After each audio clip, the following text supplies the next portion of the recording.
Hi, I'm Peter. And I'm Kenya. Welcome to the this. This and That chat. Why are you messing up?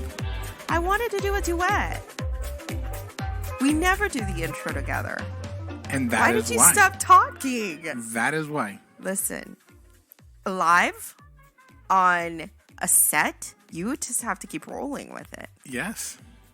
And I did. No, you stopped. We're still talking. You stopped talking. We are still talking. Wow. We didn't do that. I wanted it to sound so nice. Do you want to do it again? No. I can just rewind it. Nope. Fail. Here, hold on. We're moving on. Oh, no. We've already done this before. Because you like messing things up? Kind of. Okay. Welcome to the This and That chant.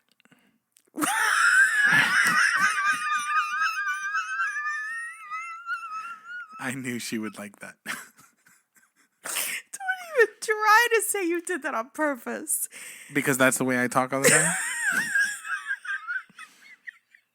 You spoke everything normal. And then what was that last word that you said?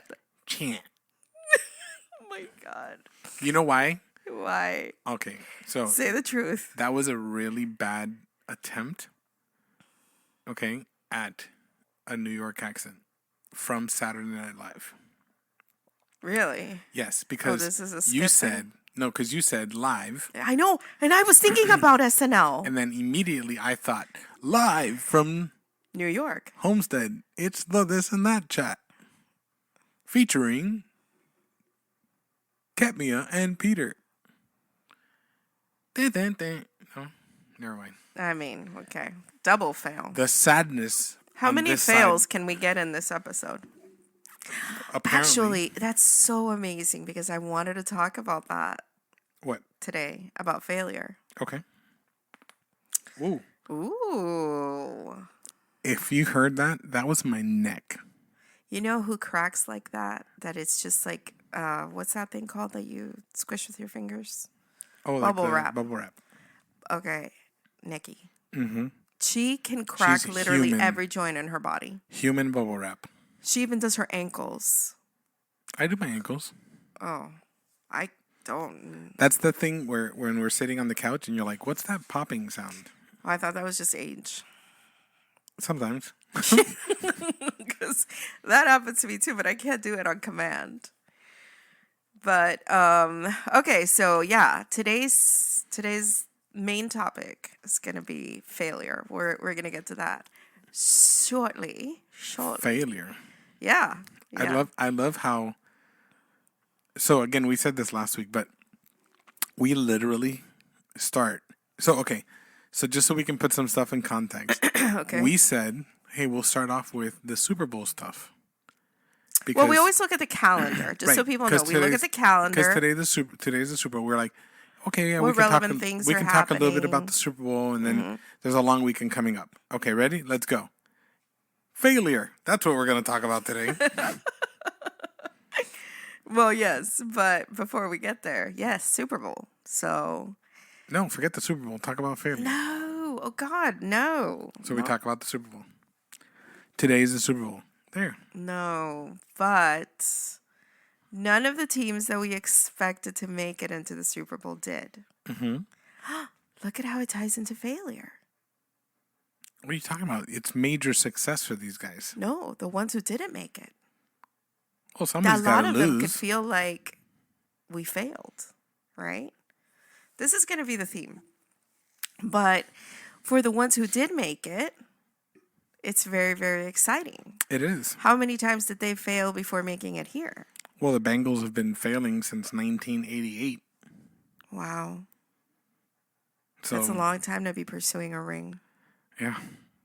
30 years. That's commitment. 33 years. Wow. Crazy. Wow. Which is the team that we're hoping wins. Yes, today. we're hoping it's a really good game. I feel like this year a lot of games went into overtime. Is that normally how? I don't remember that happening before. No, there was a lot of controversy too. Ooh. Because of the overtime rules. So See, like I don't even pay attention to the rules because I feel like the rules change every season. There's a Yeah. new rule. well, it was like the Buffalo Bills game against Kansas City went into overtime, and Buffalo didn't. They came back. Remember at the end, they scored like a bazillion points to catch back up, and then they went into overtime, and they never touched the ball, and they lost. So, I mean, that's just unfortunate yep. how it worked out for them, you know?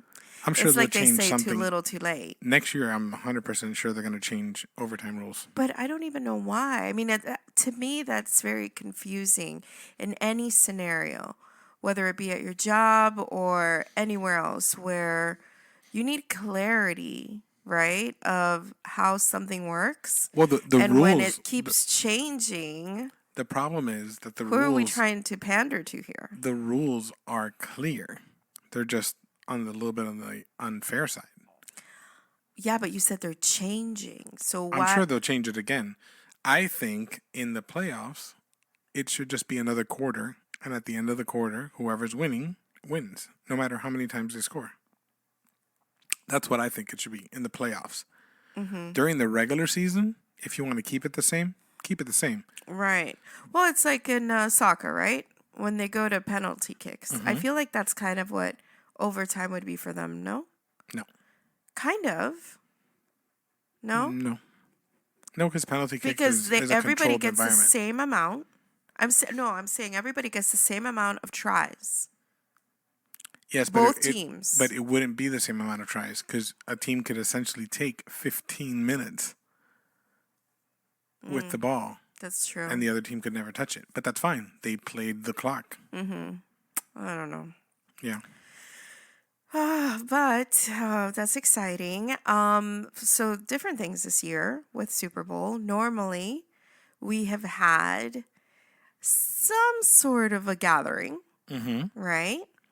And this year, we were planning on being out of town, and then last minute things changed. Yep. So now we're here, home alone on Super Bowl Sunday, which is fine. Which is fine. Totally fine. And in fact, it works out better Yeah. because I've actually been sick. Which is the For the reason entire why week. plans changed. Right, and it's just better to stay home. But Another thing that is different this year that I'm thinking about, we aren't going to have our normal Super Bowl snacks. yes, I was getting to that. Oh, Yeah, I was getting to, but we can talk about that too. food. Yeah. So right. So like all of Super Bowl Sunday looks different, right? We normally would have either family or friends over for Super Bowl Sunday. There's traditional Super Bowl food. Oh, I thought that was for me. Nope. Oops.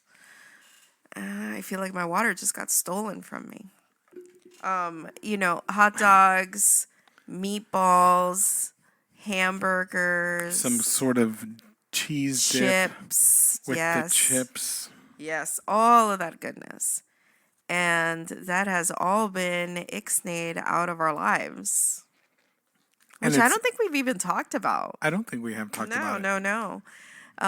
We have made radical changes to our lifestyle in terms of food and activity. Radical. And when I say Yes. radical, it's not an exaggeration. There was a one day to another cold, hard stop on, let's see what we took out. Bread, Bread, pasta, yeah. sodas. Well, sugar, so anything, sugar. right? Rice. And I would say dairy. Dairy. Oh, dairy. Dairy. Oh, a really great reduction on dairy. So, just so you know, feta cheese, or let's be more specific, cow dairy. Okay. Cow dairy is what was removed. Because we still eat eggs and we still have very small amounts of cheese. Feta cheese is cheap's milk. Cheap. That's what I was, because I Cheap. was saying cheese and sheep. Sheep's milk. So it's sheep's milk. But we still have had some regular cheese, but it's in such a small amount. Like Parmesan. Parmesan. We When did you a make little your bit. sliders. Yeah, we did a little bit of cream cheese. Yeah, but I mean that's in because I a- didn't know it was in there. Yeah, It's unfair. But no, you like knew it was in I'm there. I staying. told you it was in there, but it was just a little. Yeah, now I the have to little eat it tub. because you served it to me. I told you before. Wow. Okay. Yep. Anyways, We'll agree to disagree on that. well, Oh, but I was going to say we cut all of this out for a month. Some of them a month and a half. Okay, and it was a cold hard stop. We went. Oh, and red meats. yep. Okay, so we've stuck strictly to chicken and seafood, and then vegetables. That's all we did.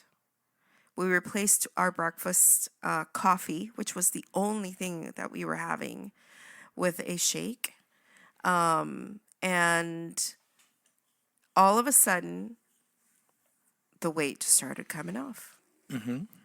Without there being a diet plan or... Well, okay. So to be fair, Ketmia started doing this first, and I just kind of got stuck with like the meals and stuff that we were doing. So I wasn't really being as strict as her in the beginning, but I started to notice that I was losing some weight. And it wasn't like that's not the point of what we were doing. We were just making better choices to better fuel. I like how you said that, though. Fuel ourselves. Well, and that's the thing. It was like, for me, it was an eye-opening moment because I feel like throughout our life together, we have tried several different things, right? To do weight loss or eat healthy or whatever. And you think you're eating healthy, right? But then because you're not having the fried stuff or the fast food or anything, but you're not, right? And years and years and years of like up and down, we would try things, we would lose weight, and we've gotten into phenomenal shape a couple times because I got to the point where I was running half marathon mud obstacle courses. Right. You know? But I feel like the mentality never actually changed. Right. Because it all come back. It was almost like punishing your body. Like, okay, now you need to get into shape. Now, you are restricted from eating all those things because they are bad for you. And so it's all like negative associations with things rather than viewing it on the flip side of it, where if you don't understand that food is meant to be fuel, then your relationship with food is off. Right?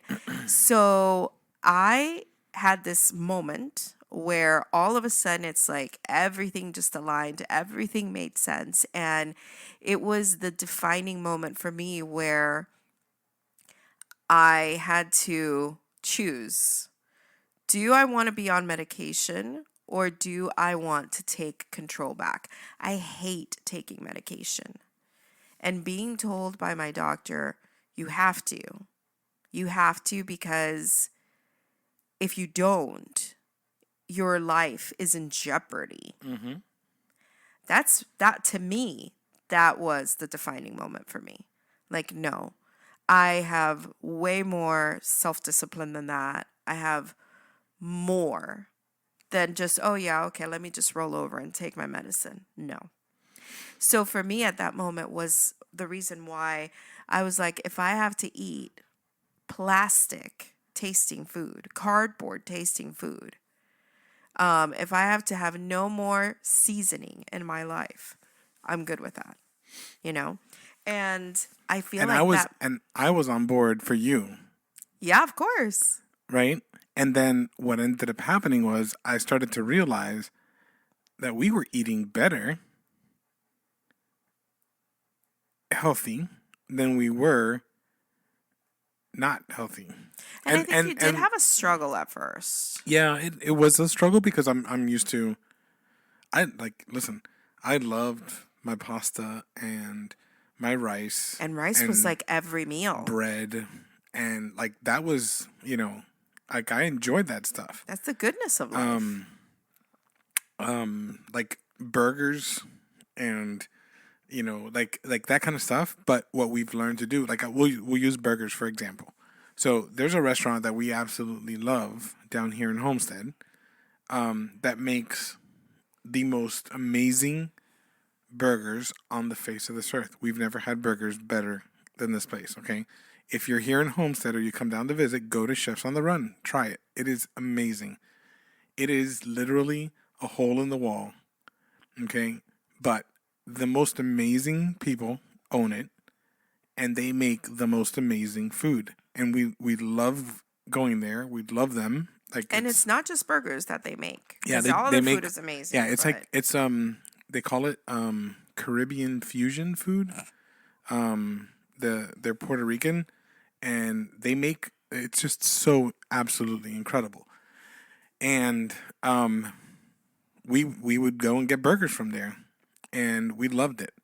So burgers is one of those things that for us was enjoyable, but because of our choices that we've made, that was something that needed to go away. Because, you make a burger, it's red meat, it's got cheese, it's got bacon, it's got, bread, a whole bunch of stuff that's not, that's no longer on our eat list, right? And I just kept on saying, well, we got to figure out a way that we can do it. So we tried ground chicken burgers. They were good, but they just weren't what we wanted. And I have learned how to make ground turkey burgers that are just as good, if not better, than what we were eating before. And it's all in the seasoning, in the cook, in the temperature of the meat that you cook it to make sure it stays nice and moist. And when we have a craving for a burger, we have a burger. It's a turkey burger, but it's a turkey slider. It's a turkey slider. It's very small. Yeah, it's a smaller. It's weighed. Yep. That's another thing we started doing was weighing our proteins.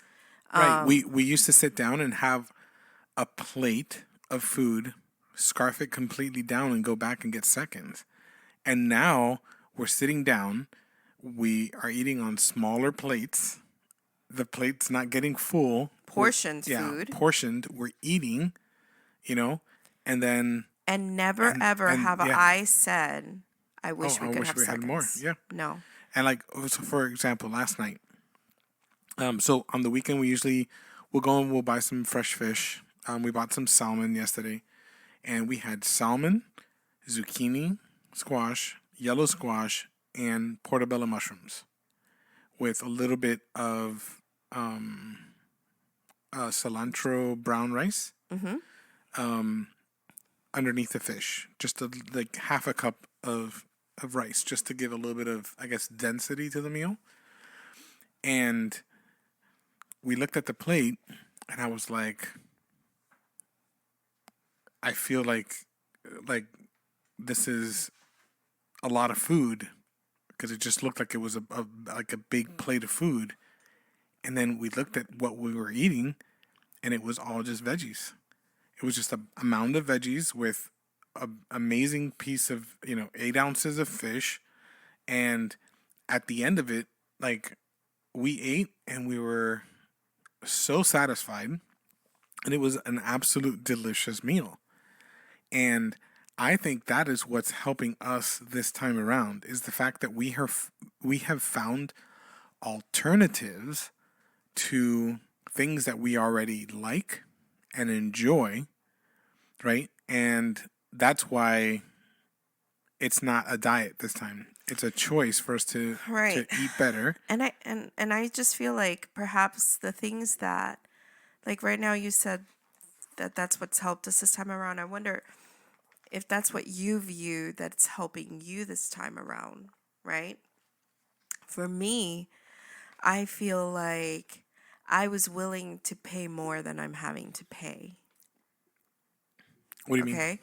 So I was willing to do whatever it took, meaning if I have to eat bland food and I have to become a vegetarian, that's what I'm going to do.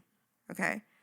That's what I was willing to do. And then instead of having to do that, I've been rewarded with, no, you don't have to starve yourself. Mm-hmm.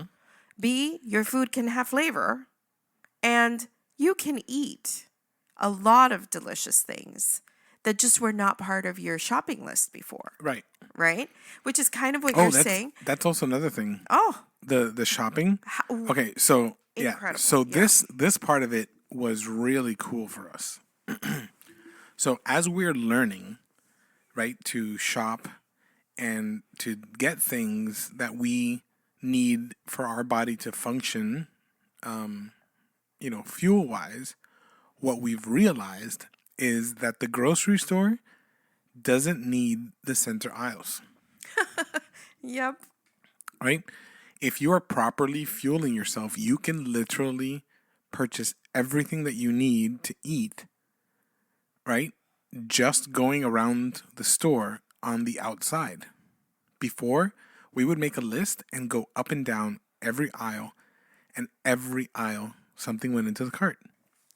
You go down the drink aisle, juices, sodas, this, that, whatever, other kind of stuff. You go down the cookie aisle, something went in there. You go down the pasta aisle, something went in there. The canned aisle, a lot went in there. And when you look at these cans, when you look at this other stuff, like it was just chock full of sodium. It was chock full of stuff that we were trying to eliminate. And we were like, oh, damn, what do we do now? Right, because when had we ever read labels before? Never. And the reason I did that was my doctor, because I told my doctor my plan. I said, the next time that you see me, not only will I have lost weight, but I'll be healthier than you saw me right now. Mm-hmm. Okay? And he said, don't guide yourself on what the advertisement says. Read the label. Compare labels. Because there's things hidden in there that you think are not there, and then you're still putting bad stuff into your body. So I did that, right? Because a lot of things say 0 sugar, right? Mm-hmm. You've got 0 sugar Coke. And so people are like, oh, I can drink this because it has 0 sugar. Well, I started reading other things, right, that said 0 sugar or low sugar. And then you start looking in the ingredients, and something that says 0 sugar has something like a syrup or fructose. And it's the technicality that it's not sugar. It's a different type of sugar, but sugar, it has 0. Of this other type of sugar, we don't have to advertise it because we told you it has 0 sugar. Right. And it was like, oh, I see. And not just comparing sugars, comparing fat content, sodium, calories, carbs, all of that stuff. All of a sudden, we started seeing that things that are on the healthy list, right, or they're advertised as like healthy snacks. In fact, when you look at the serving size, it's like you can have 3 crackers for 300, calories. And you're like, whoa. Yeah, I don't. You keep your crackers. Keep your crap. And that was the other thing, is that if I can only have 3, why am I buying you? Mm-hmm. I'm just going to cut you out entirely. Yeah. And we have slowly also like reintroduced versions of stuff. Exactly. Like for example, so after we cut for a month and a half, mm-hmm. we started to like reintroduce some stuff. And one of the things that we truly enjoyed every single night was we'd always have some sort of a cookie or something with our coffee when we were watching, our shows before going to bed or whatever. Because we're like dippers. Yeah, we like to dip our something into our coffee. Our sweet thing, yeah. And we were missing that. And Katmia went on a hunt. And she found something called the Ezekiel bread, which is flourless bread. It is just made out of like barley and lentils, flaxseed and beans and all this kind of stuff, whatever. and you buy it in the frozen section. And when she told me she bought it, I looked at her and called her a dopey dope because I was like, that is supposed to satisfy our craving. Are you insane? What is wrong with you? I absolutely look forward to that little slice of One slice. whatever the Zico bread is to have with our coffee. And it is like our treat at the end of the night. It is so good. It is delicious. We put a little I bit. would have never said that bread was delicious No. before. Never. We put a little bit of what's the smart balance? balance. Yeah, we put a little bit of smart balance butter. So it's like a toast. Right, like we have a toast with it. We toast it up in the toaster a little bit extra so it's nice and crunchy, and then our coffee softens it up, right? So we created an alternative that works so well that we're not craving the cookie. We're not craving the other stuff that we were missing before. And I'll be transparent. Kemia knows this. I've had, I'm out on the road all day, and I've stopped and I've decided, I've been really good for a month and a half, and I'm gonna eat, a hot dog, whatever, right? I break my mold, and I pay dearly. My body doesn't process it. It goes straight to heartburn. It goes straight to not feeling well in my stomach. Like it's incredible, and I've done it a couple times because fool me once, shame on you. Fool me twice, shame on me. I'm an idiot, so I go 3 times. So it's like it honestly, it's so much easier to say no now because I have suffered the consequence of saying yes. And I'm not saying that it's for everybody because everyone's going to do their thing the way that they want to do it. We're just talking about what we did for us and how it's been amazing for us. I've lost 39 pounds. And so that people have context, I mean, we started this, it's 4 months ago. Yeah. So November. We're almost at a completion of 4 months right now. And I, as like women, have a hard time losing weight, right? I've lost 23 pounds. Yeah. And that's insane to me. And it has been, for me, I'm not doing any extra exercise. I'm just doing my regular work, right? And to put that into context, I am a landscaper who's outside busting my butt every single day, right? In the hot sun. So you do manual labor. I do manual labor. But in the last 4 years, I've gained 81 pounds. Well, I gained 81 pounds, right? In the last 4 years doing that work. So the work is not what is making me lose the weight. And that's a miss that we had before. Yeah, it's me stopping what was going into my body that it wasn't processing. It was just storing it. Right. And that's a miss I feel like a lot of people have. You think, I'm going to go to the gym, I'm going to work out, and I should see weight coming off. But the correlation between what you eat and you working out is so significant that I've heard in other programs, right? Them stress what you're eating. Watch what you're eating. We used to watch Biggest Loser, and it was a huge part about watch what you're eating, right? And it was like, to me, it was like, I've always just seen it as, if you're working out, you're punishing your body, right? And I think that they even advertise it like that. What does no they pain, say? No gain. There you go. So it's, pain is hurt, right?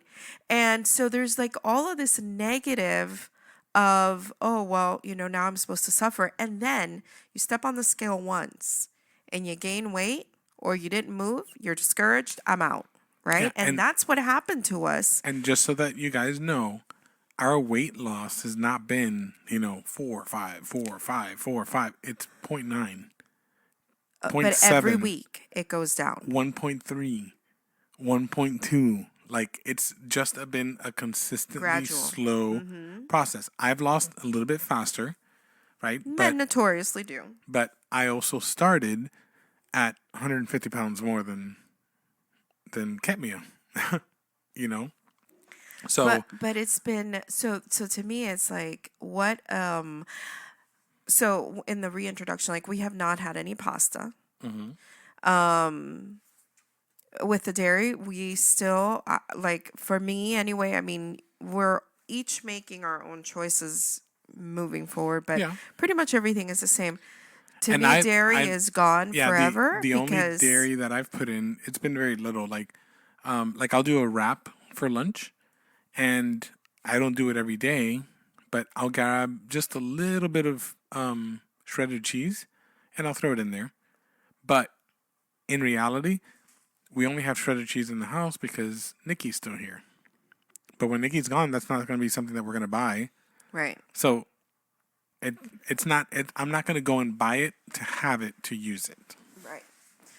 And but I'm saying, like, I realized that dairy and gluten were both causing me issues that I don't feel anymore. And there was one thing that you made in one of the meals where you put some sort of cream into it. I didn't know I was eating it.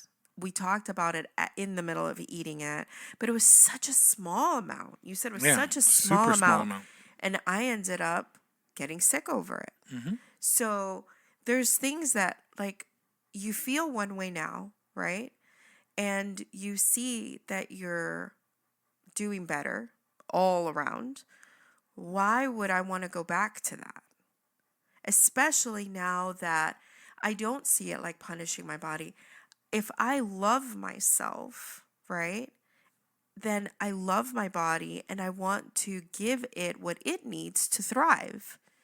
And if it means no chocolate, right, no ice cream, no pizza, no fries, okay, it's because I want you to thrive and you do not thrive on those things. And then that's just, it's different. Like, to me, it has been super easy this time around to be somewhere where someone is saying, hey, would you like to have this? And me turning it down. Well, we've even gone as far as saying, like, we wanted to go. Yesterday, we decided, hey, we're gonna go have breakfast. Right? We can make good choices for breakfast. Just an omelet, no cheese, whatever. We left the restaurant, which was one of our favorite restaurants, and we said to each other, we could have made better breakfast at home. We had to restrict so much in it that, change so much of it that it took away the deliciousness of well, in our mind, what was the deliciousness of breakfast there. And we spent $30 on breakfast that we didn't need to. And this morning we made our version of what we ate yesterday, and we looked at each other and we were like, that was amazing. And that's another thing that we've realized is we are eating, and we said this, I think, in a couple episodes back, where we're eating, it's almost like we're eating fancy, right? In what we're making and how we're cooking, and because we're learning new techniques and different things, but using healthy options of it, and we're eating amazing.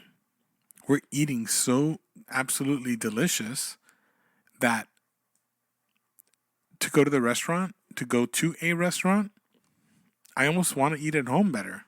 Yeah. And we have found our places. Like, we have a couple places. Right. And it's interesting because now we're looking at a different side of the menu. Right.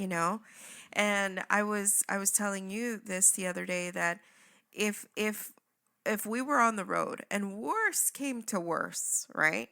And the only place to go to is a McDonald's, you can take me to McDonald's and I can eat at McDonald's. What am I ordering at McDonald's? A salad. And that's what I'll have. No protein, nothing, but I can find something. You can find something to eat almost anywhere. Yep. Almost anywhere, you know? So to me, it's just, I'm so proud because, and this is where I'm going to tie failure into everything, right? Is I feel like in this last, I don't know, like these last couple years, right? We have come, I feel like face to face with failure in like red letters in different aspects, you know, whether it be the fear of failing at something or feeling like we've failed at something. And then how do you rise up out of that, you know? And there is for example, we talked about me being in school, you know, and being in school for me has been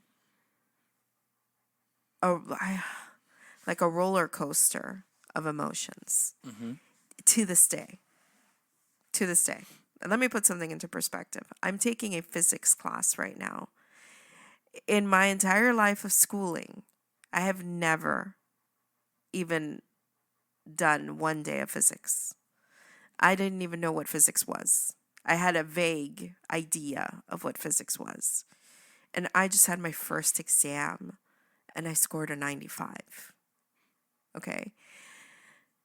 And even seeing success, right? There's like this background noise of failure could happen, right? And it's this thing where the possibility of it sometimes makes me want to quit so I don't have to experience the letdown of it. But then also there's like this, no, I'm not going to fail. It's very weird. I feel like I'm at war with myself sometimes. Well, you're doing something that's absolutely new and different. You're pushing yourself to a potential that has been stifled, not because you wanted it to be held back, but because there was no pursuit of excelling in that.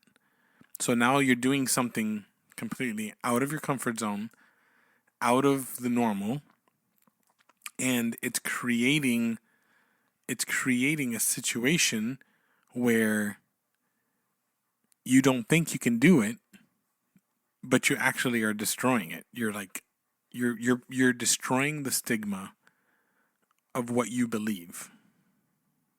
Does that make sense? Yeah. It makes sense. It makes sense. But right, so I feel like I need to bring it in all good because I feel like I'm kind of all over the place. You are. But quite some episodes ago, we said that in our family, we have had a motto since the kids were small, right? And that was failure is always an option, right? And, you know, make mistakes, get messy, right? And take chances. So there's been this, I feel like our family has been very pro fail. Like, don't be afraid of it.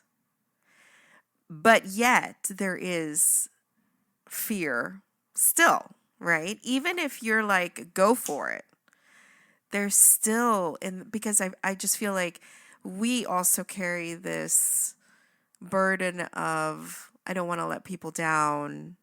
I don't want to let myself down. We hold ourselves, I just feel like, to impossible standards sometimes, right? And there's that back and forth with it. But we have failed at things that we have tried before. And that's why there's been this don't let this one failure keep you from pursuing what you want, right? And so when it comes to school, when it comes to our health journey, I feel proud of where we're at, right? I feel optimistic about the future because we have tasted failure. We've been at the bottom of that. And I don't feel like you can really appreciate success unless you've failed epically first. Agreed. You know? So I don't know. I'm not going to say like I'm welcoming failure to come, okay? Because I don't want to fail. But it drives me somehow. Well, we're also mature in the lessons learned from our failure, which makes failure less of a possibility. Because we've learned, right? Less of a possibility or less daunting? I think less of a possibility. Because you've made adjustments. Right. Yeah, okay. you've made adjustments on how you do things to make sure that you do things in a better way, so you have a higher probability of success. You know, I mean, I'm not to put that into the perspective of failure, but like you have been extremely successful the last 13 and a half months in school, to the point where you still doubt yourself. And I'm like, hello, look at your grades. You have been a straight A student. You're excelling in all your classes. The professors and the teachers and even the students know. Like there are classmates that you have that take their little jabs because they're jealous of your success in the class, and your response to them was perfect.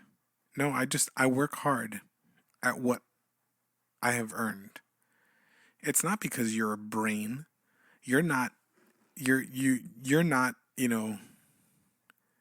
the somebody who has been hiding under a rock, and now you're going to be, the next Nobel Peace Prize winner, or Nobel Prize winner, whatever. No, you have had to earn every single stripe that you've earned in the last 13 months. And at the end of the month, when you get your final grade, your final, exam grade, and you look at it and you're like, damn, I did that. Like, that's just a sense of pride. Why is it that you work that hard? Because there are things that you've attempted to do in the past that you weren't successful at, and you've made adjustments. And now you're using those things to do extremely well in what you're doing. I have tried running a business and starting a business and doing different things. You see? So many times for different things that have, that they have not been successful. My photography attempt was on the verge of being successful, but because of the failures from before, I realized that I needed to do something different. Even though I was succeeding, I needed to do something different because I needed it to be sustainable for our family. And I made a choice not to continue doing photography and to focus more on my current business, because I saw that that's where I needed to be. And let me tell you, I'm glad I made that decision. I don't consider my photography business a failure. I consider it probably my greatest success because I started it from a $250 camera and YouTube videos to shooting extravagant weddings on Fort Lauderdale Beach. So, you know, I mean, come on. You know, I wasn't, it's not like I was just, shooting, my next door neighbor's kid for $150. No, I was doing weddings that were $250 a plate, for people to be there. And there was 200 people there, and people were getting married on the beach, in fancy hotels, in orchards, not orchards. I like orchards. Whatever. Like, there's no orchards down here, but whatever when we got to a point, like, even you were there with me. Like, it got to the point where I needed a consistent second person to be, another camera, and you became that. You Mikey learned. helped you too? Yeah, Mike helped. Like, I mean, we built that business piece by piece. And at the end of it, when I said, okay, I'm done because I need to focus here, I made that realization. I was like, okay, that was a successful run, but I need to do something else. And I've used a lot of those experiences to improve on what was already built here. And again, we're in a spot where it's successful, and I'm grateful for it. So I'm grateful for every failure. But at that moment, we don't see it that way. Of course. And so then I feel like I think about all the times we've failed in our attempts at being healthier. Mm-hmm. And then it's like, okay, we're just gonna pretend that never happened, right? But in fact, I feel like all of that prior knowledge is helping to propel us to a lifetime from here on till the end of life, right? Of good choices and a healthy lifestyle. And none of that is punishment or bad or... Right. And this carries, and I'll only touch on it a little bit. This carries on into a lot of different aspects of our life. Because, we're specifically talking about businesses or our health, but failures or school. or school, right? But like failures in relationship with people, we've had in the last couple years some situations that have been extremely heavy and disruptive. I like that. I like that word to what the last couple years in those relationships have been. It's been disruptive. It's been extremely disruptive in our lives. And we are learning from mistakes that we made, not mistakes on our part, but mistakes in trusting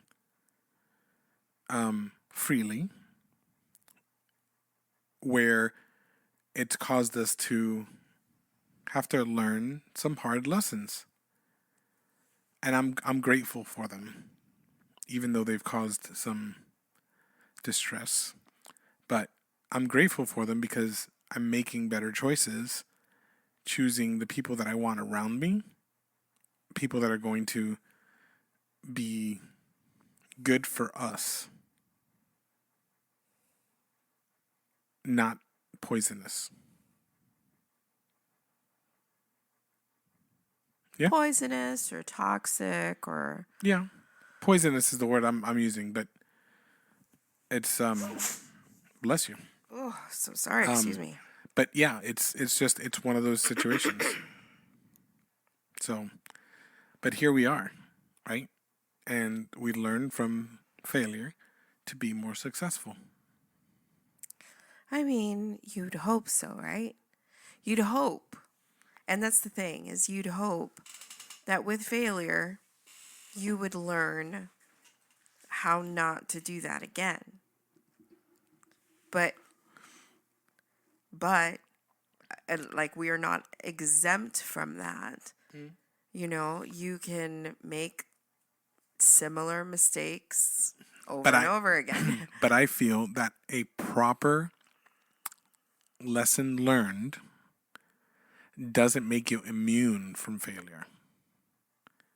It makes you immune from the extensive disaster that comes from a failure. Because it's turmoil after you fail. Sometimes a little bit more intense than others. But if you learn from it, right, and the adjustments that you make afterwards come quicker, then it's actually a failure that turns into some sort of a success because you successfully navigated out of that situation that was sitting with you. Right. So where we sit at 40 years of age, with the multiple failures that there have been from every single variety. Oh, should we put him live? Who? Mike? I don't know if he'll want to be. Hold on. Let's do this. He's been on. Hello, Mother. Oh, hello, son. Welcome to the This and That chat. Oh, you guys are recording. We sure are. Yep. Did you send a message out and I missed it? We did not, but were you calling us to play? I'm going to be home in a little bit, but also, you guys text me at 2 a.m. yesterday. I was up till 1:45. Oops. Hoping you guys were on, and I would check Xbox periodically, and it never said you guys were on. Oh, we are very sad because we really wanted to play with you. We had really amazing games. I know Noah played for like half a game, but he was like really tired, so he just went to bed. So I was just sitting there playing by myself. All right. Well, we'll be on in just a little bit. Yeah, we're gonna wrap up our show right now. Yes. Hello. I don't know if they can hear me. They can. Hello. All right, we'll call you back soon. Okay, time to disappear into the nothingness. Yeah, that just happened. Yep. Our kids We just got busted. are our greatest success stories. Yeah. They are. See, it's how you measure success. I feel it's not, I don't know that it's so much tangible things, because you could have a bank account that it says to the world you're successful. Yeah. But have you succeeded in life where it actually counts? That's the depth of it. Like, do we focus so much on succeeding in areas where at the end it doesn't really matter? Like, where are we investing our energy into? And what is it that we learn from failure? One of my favorite guys to listen to on YouTube and whatever. This guy's name is Gary Vee. And I've told you about this before, but he started literally making YouTube videos about wine that he was selling at his dad's winery, super small winery in California. And he's become like this entrepreneur motivational speaker. I don't know if that makes sense. And I love the way he talks about things, because he never ever, he's extremely successful. Mm-hmm. The guy's a multimillionaire, I'm sure. He's got $1 bazillion, I'm sure. But never ever in anything that he talks about does he ever mention money. People always ask him questions. Gary, what do I need to do so that I can be rich? I want to be rich. And he's like, do you want to be rich or do you want to be happy? because he's like, my friend, I suggest you go for happy. If the money comes with it, you're going to enjoy it a lot more because you can have a bunch of money in the bank and not enjoy 1 minute of it. You know, this is a guy that wears clothes that he buys at garage sales. He is like, he films him going to garage sales because that's how he started. He started going to garage sales, buying stuff for $5, and then turning around and selling it on Facebook Marketplace and OfferUp and all this kind of stuff. This is like brand name stuff? No, whatever. Oh, Stuffed okay. animals and Pokemon cards Oh, okay. and like whatever. That's his passion, is to go and like buy little stuff and sell it. But now that he's traveling because he's doing all these kind of conventions and all this kind of stuff, he goes on the weekend and he stops at at whatever. And I'm sorry, I don't feel like I've ever heard you mention him. Okay, I have. I this is talk to you super about interesting. things. Okay, but I would like to see him do like a little segment, right? But what a treasure he offered that crowd, whoever asked him that, whoever was listening to that, okay? And how many people got up and left that place feeling like, I don't know, I don't even understand what he's talking about. What do you even mean? Because I was thinking, a lot of times when we're thinking about health goals, the motivation, and see, like that person's motivation is, how do I get rich? I want money. Okay. Health goals. How do I fit into a bikini? How do I love myself? How do I get to a body that I can post, about, and then people are going to like me? Like, these motivations don't make you stick it out. How do I get to this career? Right? Wait, you got to work hard. Guess what? There's always a cheat way, right? So whether it's health goals, you can do the pills, do the plans, do the surgeries, and some people need that stuff. But I'm saying, like, for the majority of people, right? There's a hard path that requires sacrifice, whether it's at work, in a relationship, health, business, whatever. It requires sacrifice. It requires you dying to your own ideals and being reborn in this new mentality, right? And it's too much to ask for a lot of people. And then in a sense, right, they fail at what they're trying to do because they were never invested into it, and hearing from someone who is the definition of success telling you that is not how you measure success.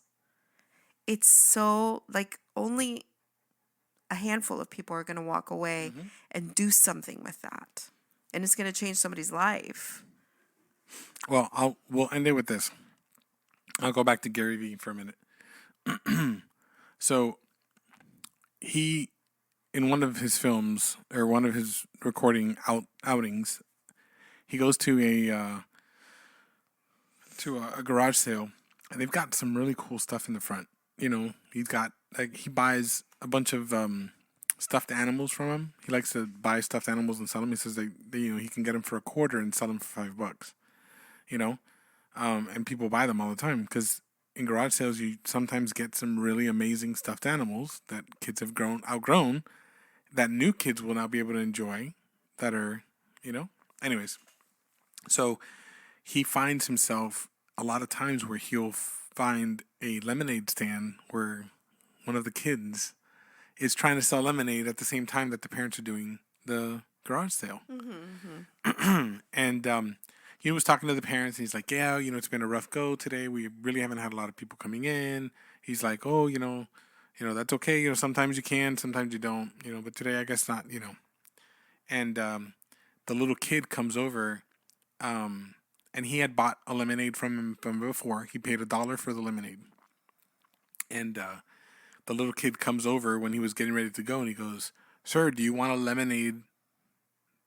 Do you want a lemonade to go?" And he's like, "No, I'm actually good. I'm good. Your lemonade was delicious, but I don't want any more lemonade." He's like, I can give it to you for free. You can. I just want you to enjoy the lemonade." And he's like, "No, thank you. I'm good." And he starts walking out to the car, and he goes, "That kid's a hustler. Like, not in a bad way, but like he goes, that's the original hustle. Like, he wanted to give me, he has the mentality to give me another cup for free, knowing that I'm not going to take it from him for free, that I probably will pay for it again." And he was trying, and he goes, "Do you think that me saying no to him will stop him from trying to do that with another person?" And the guy who's with him, he's like, "No." He's like, "I think that's just the way that he is." And he goes, "Yeah, I think that's just the way that he is." And he gets out of the car, he walks back, and he goes, "How much lemonade you got left?" He's like, "I got this jar." And he's like, "I'll give you $20 for the jar." And the kid looks at his dad, and dad goes, "Go for it." And he walked out of there with a jar and a straw. He's like, "You got a straw for this?" So he's walking back, and he takes a sip out of the jar. You know? And the kid, you could see him in the back with the biggest smile on his face. And he's like, "You've got to support the original hustle." And then from then forward, he goes now to garage sales, and whenever he finds a lemonade stand, he gives him a $10 bill. He gives him a $20 bill for just one cup. He's like, "Keep the change. I know what you're doing. Keep working hard."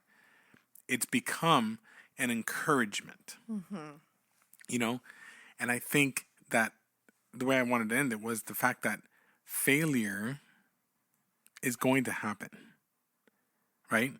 But if you are being encouraged by someone around you in your failure, then you are a success, even though you're not succeeding on paper.